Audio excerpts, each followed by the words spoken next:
Hey, thank you for taking the time to watch this video. We hope you are blessed, challenged, and encouraged by it. If you're ever in our area, do not hesitate to stop by our church. We would love to meet you, and we promise we will make you feel right at home. Enjoy the sermon. And Paco and I have been married for 10 years, 10 wonderful years. We turned 10 years in December 25th. We got married on Christmas Day. I wanted to have a wedding in the winter, but I wanted it to be hot outside. And so we had our wedding in Texas, and he did that for me. It's complicated.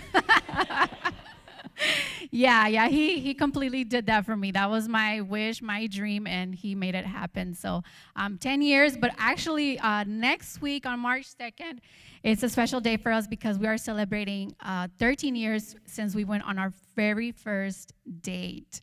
And so I don't know about you guys, but we like to celebrate everything, like, anniversaries, like any anniversary in our marriage. I think you should always celebrate even the small victories, celebrate the first date, celebrate, your engagement anniversary, celebrate the first time you guys kissed. It's always good to celebrate, celebrate your love, celebrate how far you've come, celebrate the small victories. So we've been married for 10 years. We are parents to 3 wonderful boys. We actually just had one recently about a week and a half ago.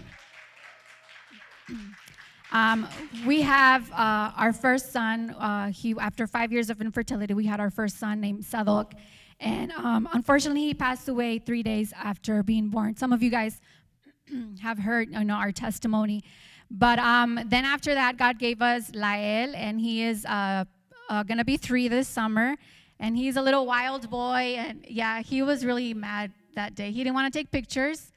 And yeah, we went to the store and got him some cars because he loves cars. And we thought, with the cars, he's going to probably be wanting to take the pictures. That'll probably help. But no, it didn't help at all. He was mad. He was not having it. So that's like, we only took this picture and another one with him, and that was it. He was done for the night. But that's Lael, and sometimes you guys see him running around and being wild and free. That's just how he is. And then a week and a half ago, we had our third boy, Jotham, and that's him right there. He was born early, at 32 weeks, so he is still in the NICU, and he is doing really well. He's growing and just getting better in there, so he can be ready to come out here and meet all of you guys. So he's still there at the NICU. He'll probably be there for maybe about another month. But just keep praying for him that he can continue being strong and continue growing and eating and, being good there in the NICU so we can have him home with us soon. So that's where he's at, and I am still recovering from a C-section, but I am here ready to preach to all of you guys. I don't know if you want to add anything else, babe. I mean, you may see pictures where everything looks perfect. I mean, obviously Lael wasn't smiling there, but let me tell you that it's not all perfect. Sometimes it's complicated, and that's what we want to talk to you about this morning. And I hope you came ready to learn. I hope you came ready to grasp what God has for you. I don't know how your week has been going. I don't know if you've been struggling with something, but let me tell you that, we're there with you. It's complicated, but we're there. We continue fighting, and we just want to bring to you like 6 keys that has helped us, and I know that they're going to help you during your relationship, or if you're single, like we also have some key points for you, so stay put, okay? Yeah, for our married people, we're going to start with our 3 points for our married people first. And the first one is be committed to one another. Commitment is very, very important in a marriage. And I think the day of our wedding, when we say our wedding vows and we promise commitment and we promise to be there, whether we're rich or we're poor, in sickness and in health, I think sometimes while we're standing there, we're not really paying attention or really realizing what is coming out of our mouth. But those vows, we got to keep those vows, and we got to be committed to those vows completely. And a lot of the times, as the years go by in our marriages, we forget that. We forget the vows. We forget the promises we made on that altar one day. And we decide to just leave one another and not be committed anymore, not be working in our relationship anymore because maybe you've grown tired, or maybe your spouse or your significant other has messed up and you're like, you know what, I'm done with this relationship, I'm done with this marriage, and you decide to not be committed anymore. But we have to stay committed to one another. It's very important. Commitment is very important in our marriages. And difficult seasons are going to come. Right now, even as we're here sitting down, we are facing a difficult season right now with having, our son in the NICU, recovering, from C-section. And months past, I was in and out of the hospital. And all of that, it takes commitment from him to be there supporting me and being there and helping me as I walk along this journey. And also right now, as we are going to start this journey of being parents to 3 boys now, and having another boy and adding another boy to our family. It's going to be a new thing for us and a new chapter that we're about to start. So it's a new season that we are walking through. But even through that, and all the seasons that you go through in your life, in your marriage, you guys have to stay committed to one another. And a lot of the times, unfortunately, we use the word divorce very loosely. I don't know if you guys have ever used it when you guys get in a fight. And it always ends up being like, well, let's just get a divorce then, or let's just go our separate ways. I think that's always like the easy way out, And when we have those fights or whatever, that's always what comes up, the word divorce. But divorce, the word shouldn't even be in our vocabulary, because the day that we got married, the day that we promised to love each other forever and ever, that's the day that we promised to be committed to each other. And divorce should not be part of our vocabulary of what we talk about. It shouldn't be a word that we use.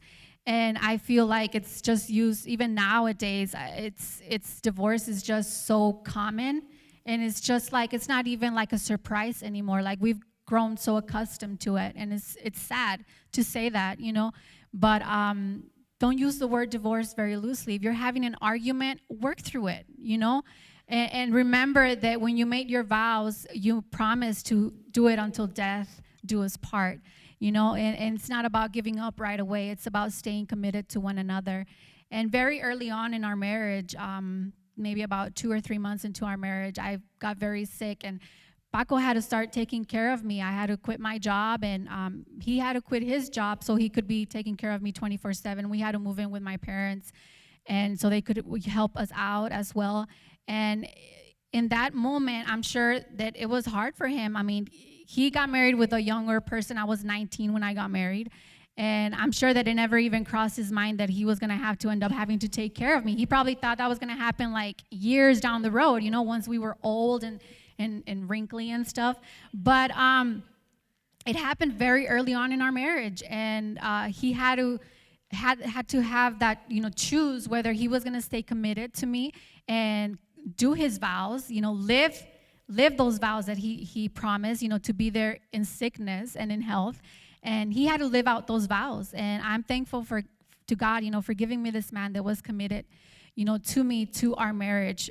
From the very beginning, I was able to see that he was really there to be with me and help me out along the journey.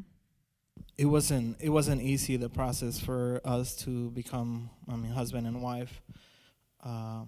Right before I wanted to ask her to be my wife, to propose to her, I got laid off from my job. And obviously I went to my father-in-law, which he's my father-in-law now. I'm like, hey, you know what? I really like your daughter, and I want to marry your daughter. And he's like, but you don't even have a job. How are you gonna do it?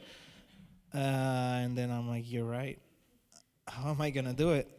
And there was a deep feeling for her, and we struggled so much during the relationship up to marriage and even now, that I really wanted this to happen. I'm like, I really see us together, and I believe God has something for us. And I started working, selling food, just to come up with the money for the wedding. I came up with the entire, the last penny to pay off the wedding. It was something out of my comfort zone. I didn't want to do it.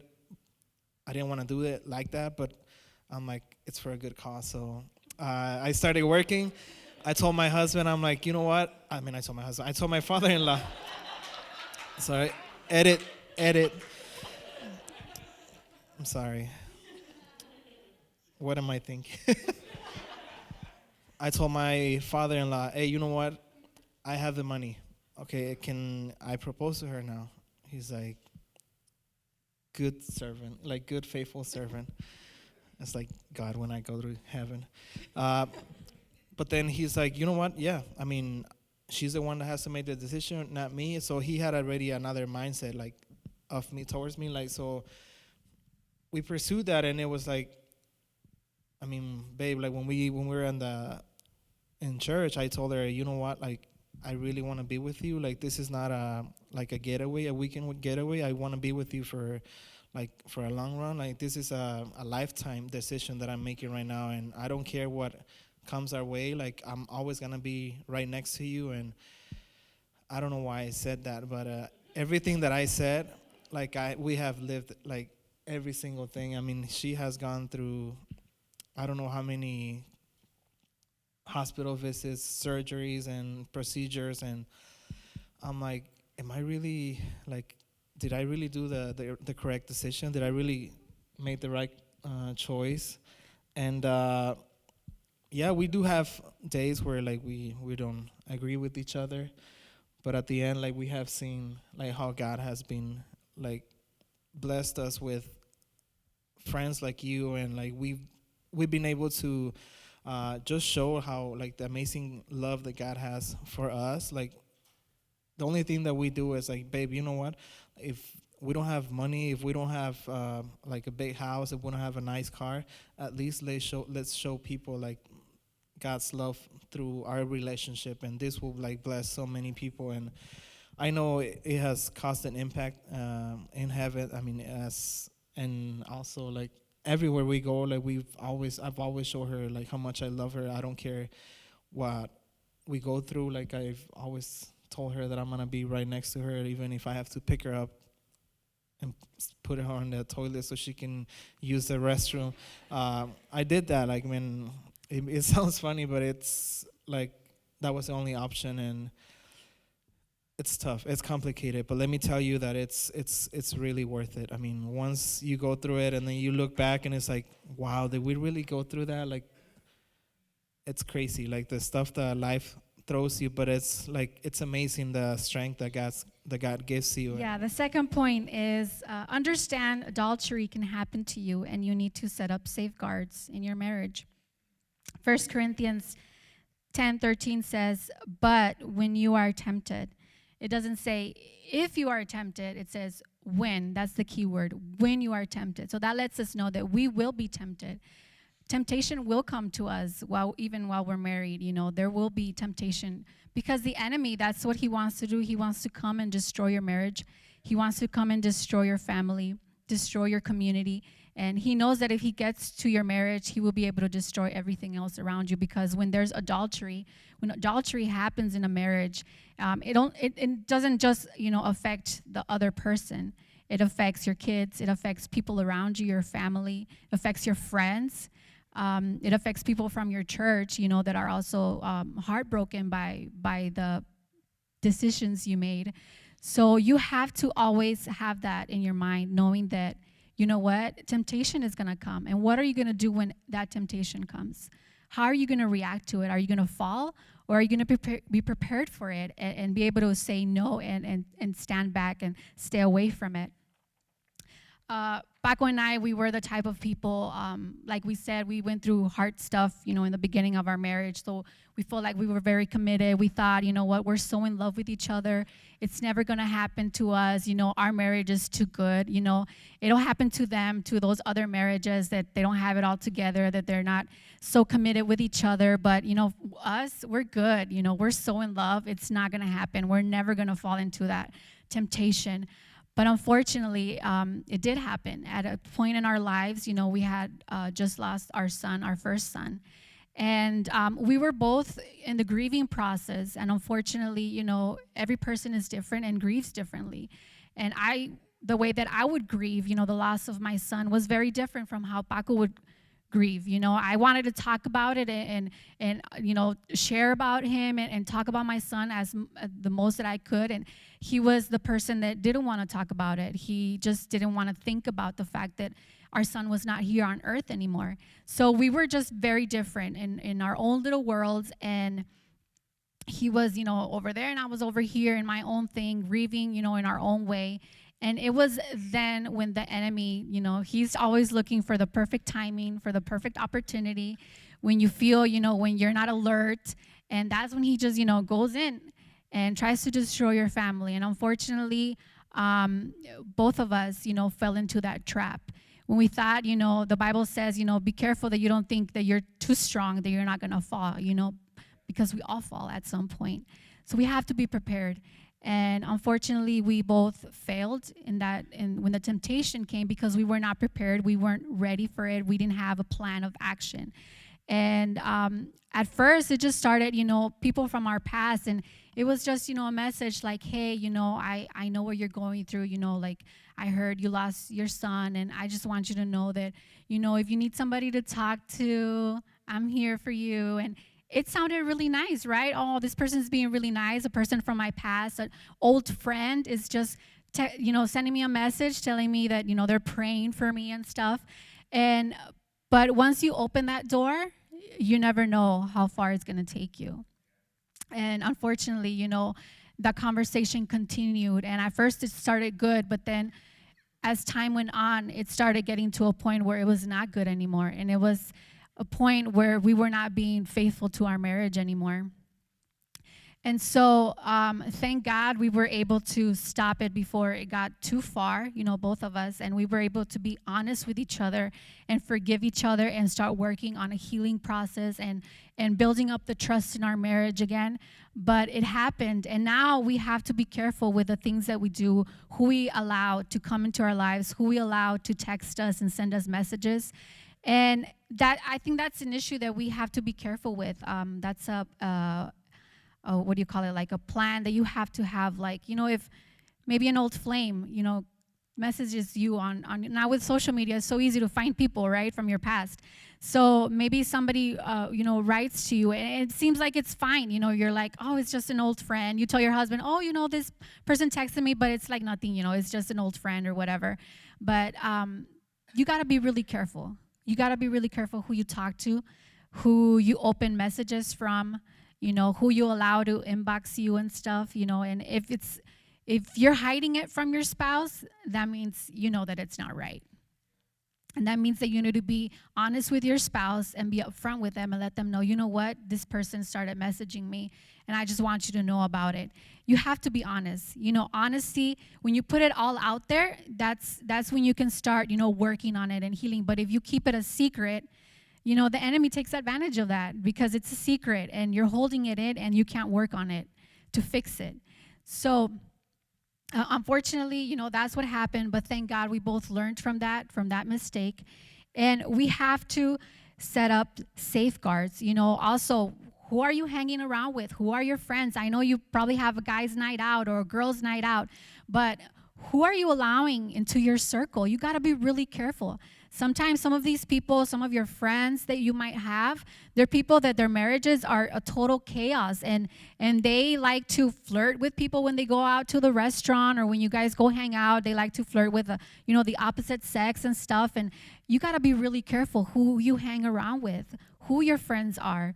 And sometimes we say, oh, that's them, I just watch them, and if they're flirting with somebody else, it's not their husband or it's not their wife, like, I just watch them and I know that's not right. But you never say anything, and you're around that, and it's not good for you. It's not good for your marriage. Surround yourself with people that are going to encourage you, that are going to build up your marriage, that are going to help you out throughout your marriage journey. It's very important who your friends are, who you hang around with, and set up safeguards. I know Pastor has said in the past, that Pastor Ebed knows all his passwords, and that's the same here with us. We don't hide anything from each other as far as social media. You have to be open, and if he wants to see your phone, or if, your wife wants to see your phone, here it is, you can see it. You gotta be able to set up safeguards for your marriage, because you never know when the enemy's gonna try to come and destroy it, and come and bring somebody else to try to destroy your marriage. And a lot of us don't think what will happen after the moment. Like I said, you're not only going to affect your marriage, but you're going to affect people around you, that are going to be hurt by your decisions, by you falling into the temptation. So you have to be really careful. Just one thing I want to underline, setting up safeguards. We sometimes don't think that that's necessary. When you start thinking that way, that's when you most need it. That's when you need it the most. And how many of you guys own a cell phone? How many of you guys own an iPhone? How many of you guys own an Android? Okay, we can pray for you later. Just kidding. So I used to work for a cell phone company, and we would always push accessories like protective cases, screen protectors, and whatnot, everything. And that was just obviously to protect their investment. I mean, their cell phone, and people didn't actually think it was necessary. It's like, no, like I really take care of my phone. Like, why would I need to have a case? I mean, it doesn't even let me, I mean, people are not even going to know this is an iPhone because you can't even see the Apple because it's covering the back. So why do I need to have that? I mean, they're not even going to notice the color. I mean, I chose that color because I really like it, but with the case, you're not even going to be able to see it. And the screen protector is like, why is it, like I can't even read. Like sometimes it's all like you can't even like blur, like just take it off. Like you don't really need it. So I have some friends, I've heard a lot of stories, I've seen a lot of stories where the moment they take off the case or the protective whatever, like cover, like something happens to their phone. It's like, why did I take it off? Like, why did I take it off? And you might think that it's not important to have a safeguard in your marriage. That time when we were grieving both, we both let down, I mean, I put down the safeguard. It's like, I was trying to, focus on something else, and I wasn't paying attention to like this, and little that we know, like it started with just a text of encouragement, and like I want to pray for you, and like then later when I opened up my eyes, I was already sending pictures of myself, and I was already receiving pictures of someone else. And am I preaching to someone right now? Or like, we go through stuff like that. And I'm not the only one that probably goes through that. And her as well, like she went through her side. I mean, hers was like, oh my gosh, like so bad. I'm just kidding. I'm just kidding. I'm just kidding. No, I mean, we both go through stuff. And let me tell you that it's really important for like, maybe like, it's not really appealing, like, with the case and everything, but let me tell you, it does work. I've dropped this phone like so many times. I can drop it again. Oh, I just broke it. And nothing's gonna happen. Why? Because you're like thinking ahead. I mean, one thing that they say, like when she was mentioning about think like after the moment, what will happen after the moment? Something that they say that they recommend to do is just do like a fire drill. Like let's say that, I don't know, you committed adultery, and like when no one is at home, I'm talking to married people, when no one is at home, you sit on the table and you pretend like your family is around you, and then you start like confessing to them, you know what, like family, I have something to confess you, and like your father did this, and like unfortunately I'm gonna have to step out of the house because I can't be with you guys because I did this. Once you start like practicing that, and then when the temptation comes, it's gonna be like you're gonna double think, and you're gonna be like, no, but then I'm gonna have to talk to my family, and like I really don't want to go through that, so I'm just gonna go away. I'm just gonna turn to the other side and just forget about what the temptation that is right now. So you really have to be like careful with the safeguards, everything that like has to be on point. Sometimes you don't even want to like pay for the insurance, the premium. I mean, it's only $7, and our company was $7. I don't know the company that you're at, how much you pay for like the insurance protection, but let me tell you that it does like help you. Like anything that happens to your device, I sound like I'm already selling something. But anything that will happen to your device, you can just get a brand new one you just pay the deductible, like really minimum. You don't have to pay the full price, retail price. You only pay the. But let me tell you that it really works. When we let our safeguard down, that's when the enemy started going through the cracks, and it's like, oh, this is my chance. Like they're not paying attention. They took off the case. They stopped like praying together, and they stopped going out. They stopped talking to each other. So right now, this is the time for me to like jump in and like just go at them. So I just wanted to underline that, and like just the importance of setting up your safeguards for like your marriage. Yes. Number 3 is work on your relationship. Serve in church together. Some of the best memories that Paco and I have is us serving together in church. You know, get involved in a ministry, in the children's ministry, or, you know, in the welcoming team or the outreaches. You know, all of that helps your marriage. You know, when you're doing something together, where you're working towards a purpose together, that helps your marriage. It builds purpose in your marriage. So get involved in church. You know, you and your spouse and your family, your kids, you know, get involved. Go to an R group together. You know, you can always learn something in an R group. You're surrounded by other couples that are able to also, you know, walk alongside you and encourage you. You know, when maybe you're going through a tough time in your marriage, there's going to be people, you know, in your R group that are going to be able to be your friend and help you out in your journey as well. So it's very important, you know, to serve together. And it's a beautiful thing. I enjoy serving with my husband every Sunday here at church, you know, as, you know, we do worship and even, you know, doing other stuff, you know. And before we were married, when we were dating, we would serve in church, you know, our youth group. We were the ones that would set up, you know, the church and everything before the service would start.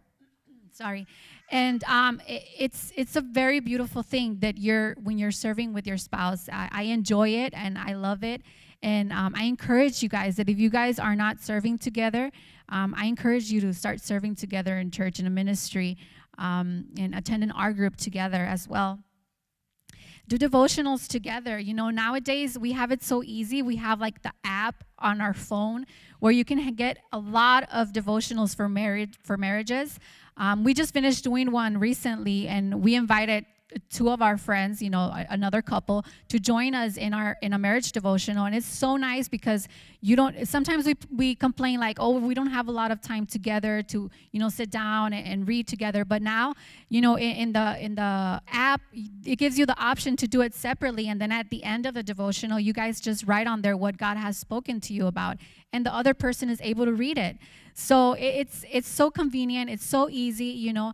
And it's so nice. So you invite other friends as well, other couples. Hey, join us. Let's do a marriage devotional together.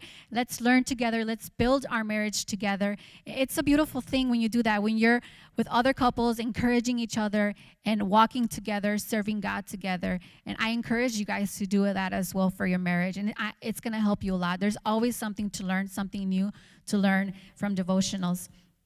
And another thing is go to counseling. I know Pastor Danny and Ebeth have shared how much that helped their marriage. And it's very important. Sometimes, you know, and I think even more in our culture, as a Hispanic culture, we don't like to like put up, you know, like let other people know what's going on, right? Our business. Like we like to keep it secret. Like we don't want people to know that we're struggling, that we're having issues. Like we want to put up a front. But it's very important, you know, to be able to share with somebody and have somebody else that's not you or your spouse look into your marriage and see, you know, what's going on and what's going on wrong. I remember on one occasion, as we were, you know, dealing with all of this, you know, with the infidelity and all of that. I remember one day we just had like a really big fight, and we're like, Paco's like, you know what? Let's just end it here. Let's get a divorce. For us, it was kind of like an easy thing because we didn't have kids at the moment, and we're like, we're not going to hurt anybody else, whatever, you know. And we had a huge fight, and he's like, you know what, I'm done. You know, I'm done with this marriage, whatever. He left the house, and about 5 minutes later, my parents text me. My parents live in Indiana, and they send me a text, and they're like, hey, mija, we're about to be there like in a few minutes to your house. And I was like, oh my gosh, my parents are about to get here. It's like a chaos here. Like, I just got in a fight with Paco. Like, I don't want them to find out what's going on in our marriage. But I tried to put up a front for my parents when they got there. I was like all smiling, and they thought that Paco was working. And parents know you. They know what's going on sometimes, right?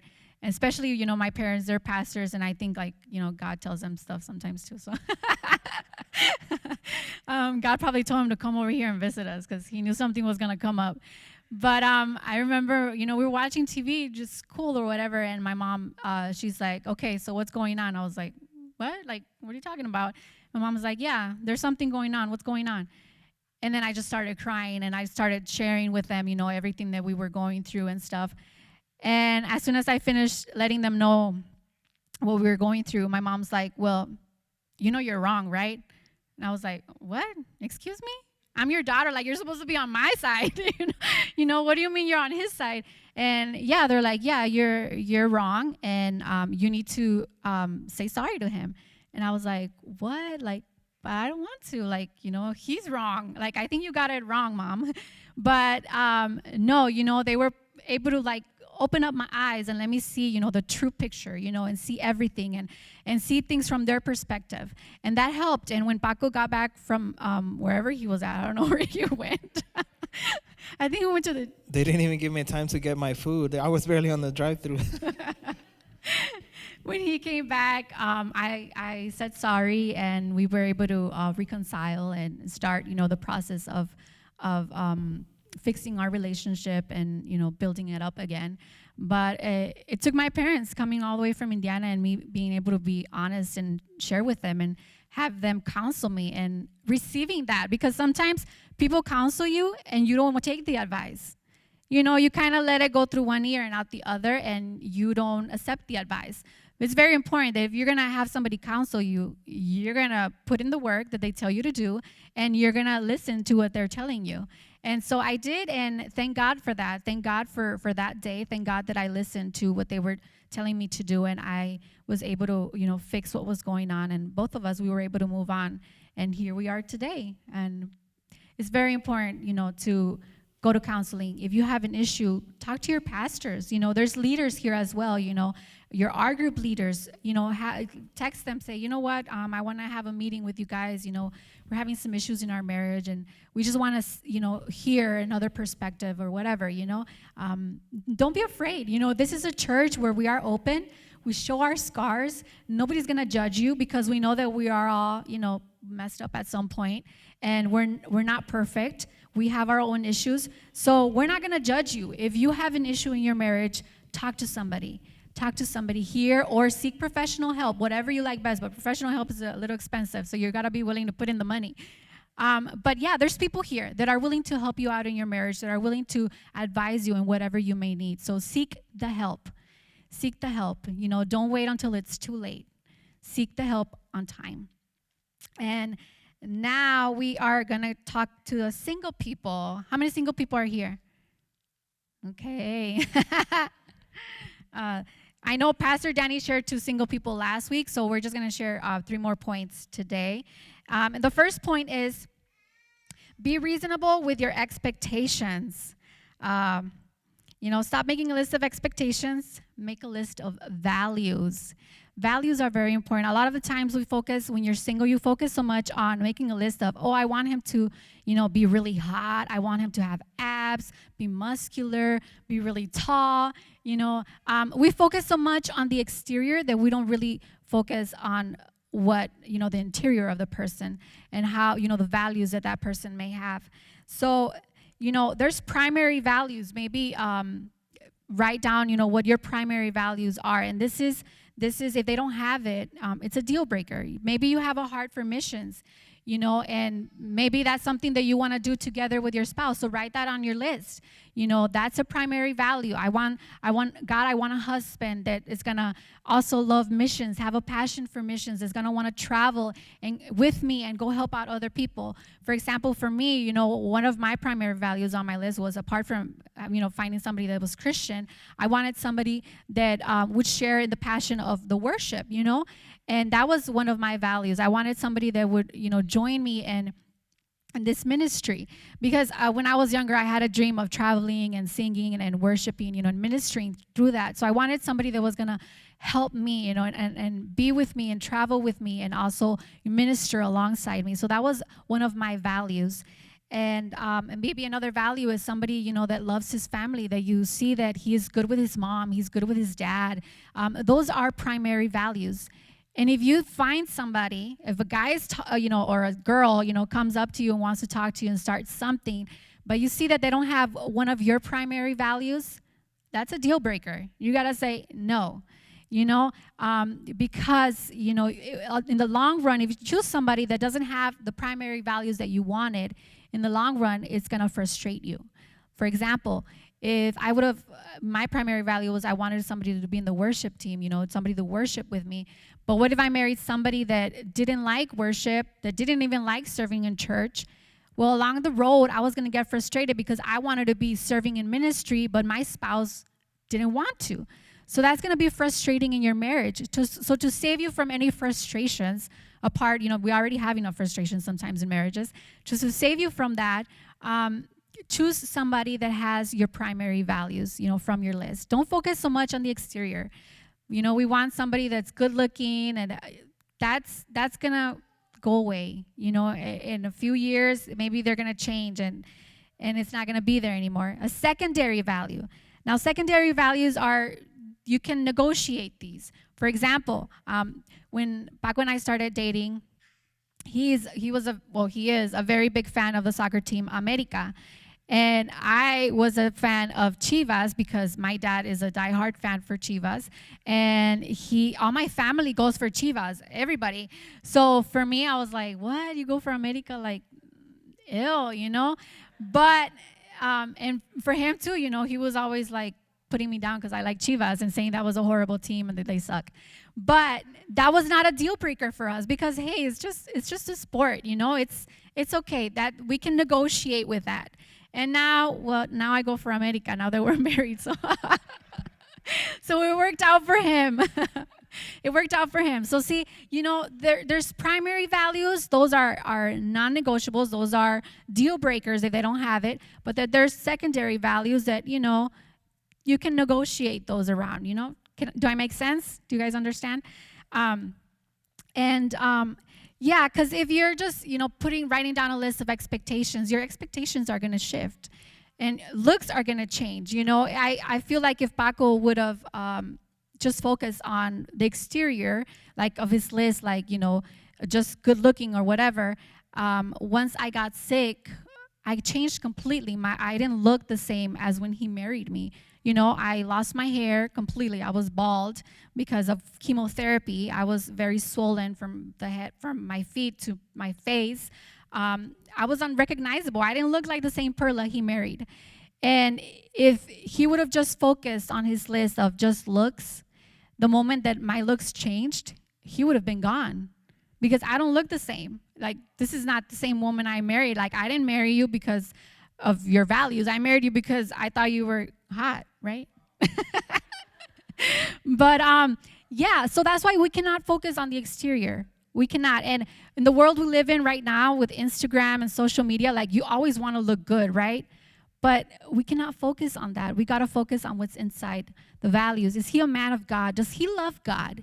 How does he serve in church? Does he serve in church? How does he treat his family? Is he good with his family? Is he a man of integrity? Is she a woman that loves God, that worships God on Sundays, that serves, at church? Look for those values. Don't focus so much on the exterior because exterior is going to change. As the years go by, and even you never know what's going to happen. Like for us, I changed like a few months into our marriage. Like I was completely different. I didn't look the same. But he stuck by me because he married me not for my looks. He married me for the values because he knew that we were going to be a team together and work in ministry together. And number 2 is don't pursue a relationship until you're ready to marry. I think a lot of the times, and even now with all these dating apps and all of that, we just want to be trying here, and there. But it's, even the Bible says, do not burn yourself, like by dating this girl, and then you break up, and then now dating this girl, and then you break up, and, I'm going to date this boy, and then don't do that. Don't go into a relationship. Don't pursue a relationship until you are ready to get married, because you don't want to be hurting people, breaking people's hearts. And then what happens when the right woman or the right man comes along? They're going to be like, well, I don't think I want to date that person. They've been like with half the people here. They've dated like half the people already. I don't think I want to date that person. So, pursue a relationship until you know that you are ready to marry that person. I remember back when I started talking, but I didn't want to pursue or get into the relationship until I knew 100% sure that he was the man that God had for me and that I wanted to marry.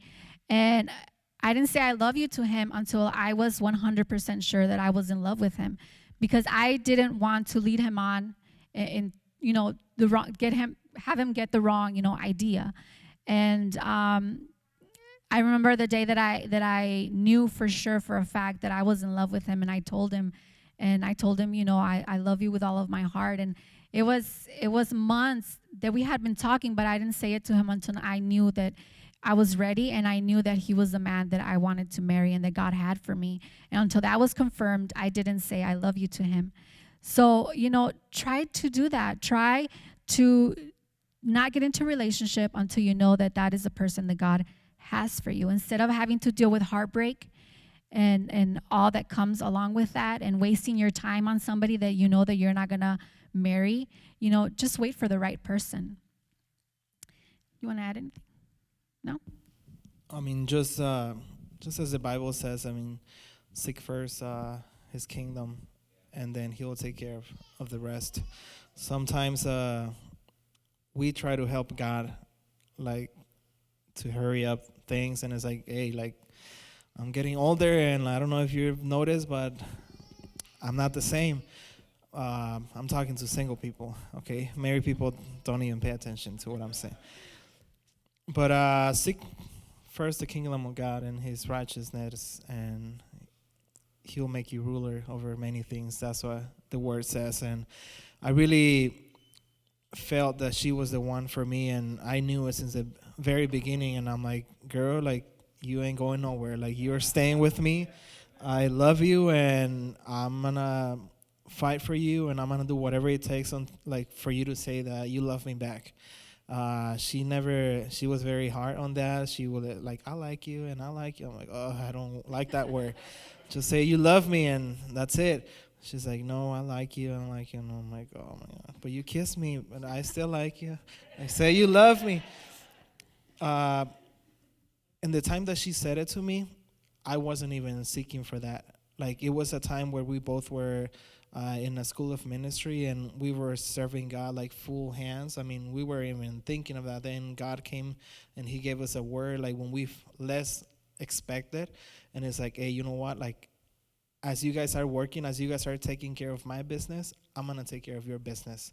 And man, I tell you, like, when we graduated, like, that school of ministry, oh my gosh, I'm like, baby, you gotta, I'm not baby, you gotta be my girlfriend. Let's go. Like there's no time to waste. Let's get this started. Let's get this rolling. But just focus on that. I mean, don't be jumping around, like, just until, like, that's the one for sure. That's the right one. Yes. And the last point, number 3, is don't date a non-Christian. And I know this is a touchy subject because sometimes it might work out, but most of the time it doesn't. I'm speaking from experience. I dated a guy that was not Christian, and he started coming to church just because I was the pastor's daughter, and he liked me. He was from school, so he heard, that my dad was a pastor at this church, and that I was always there, so he started attending. And, he started pursuing me, and then we ended up, dating. And unfortunately, as soon as we started dating, he stopped coming to church. So that was, it was a learning lesson for me, because I thought that, I know he wasn't like a mature Christian, that he wasn't completely, Christian, but I thought, I'm going to change him. I'm like the pastor's daughter. I'm like this holy person. I know I can change him and have him, be committed to God. And the complete opposite happened. When you date a non-Christian, a lot of the times, instead of you pulling them in, they pull you out. And so we have to be really careful, about dating a non-Christian. And it's so funny because I remember one time we were having our Christmas program at church, and we rented this high school, the auditorium. And this guy, my boyfriend, told me that he was going to go. And I was waiting for him at the door the whole program. Paco was there by my side the whole time, making fun of me. If you guys know Paco, he loves to make fun of people. The whole time he was standing there by the door. I'm like, dude, leave. Like, leave. He was just standing there making fun of me like, oh, he's not going to get here. Oh, he stood you up. Oh, and he was, the whole time he was like this in my ear. I'm like, dude, shut up. It was very annoying. It was like, I was like mad. I'm like, I know he's not here. And he's like, he's not going to come. Oh. And no, he didn't show up. He didn't show up even when he promised that he was going to be there. And that's unfortunately, that's what happens. They stop coming to church the moment that they have you, the moment that you start dating them, or the moment you guys get married. They're done with church because now they have you, and now they don't need to try to prove to you or try to put up a front, that they're Christian, So be really careful about dating non-Christians. Like I said, most of the time it doesn't work, but there has been cases where it might. But why run the risk, right? So don't date a non-Christian. I tell you from experience, I've been through that road, and I learned from it. And then God gave me the guy that was making fun of me. I wasn't making fun of you. Maybe I was saying the opposite. Maybe I was trying to say, like, hey, like, I'm right here. Like, don't wait for someone.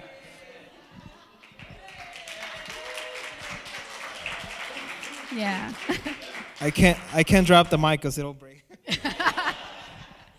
But these are our six keys to a relationship, and I hope you were able to take something, from at least one of the points, and learning from our experiences. And we hope that it was a blessing for your life, and we hope that it will bless your marriage and your relationship. And as you move forward, if you're single, as you move forward in seeking the one that God has for you. For us, like Paco said, we focused on being Bible school, focused on God for a whole year, and then as soon as we finished that year, God let us know that we were for each other, that he was the man that God had for me, and I was the woman that God had for him. But we first had to work on ourselves and fall in love with God and find our value in God. And once we were ready, God let us know that we were for each other. Sometimes, we had been friends for a while, but I feel that God didn't allow it because we were not ready. And we would have messed things up if we would have started dating early on. So God waited for the very perfect time to let us know that we were for each other when he knew that we were ready.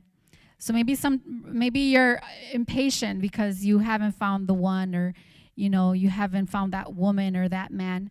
But maybe it's because you still got to work on yourself. There's still things that God needs to work in you and prepare you for the man of your dreams and prepare you for the woman of your dreams.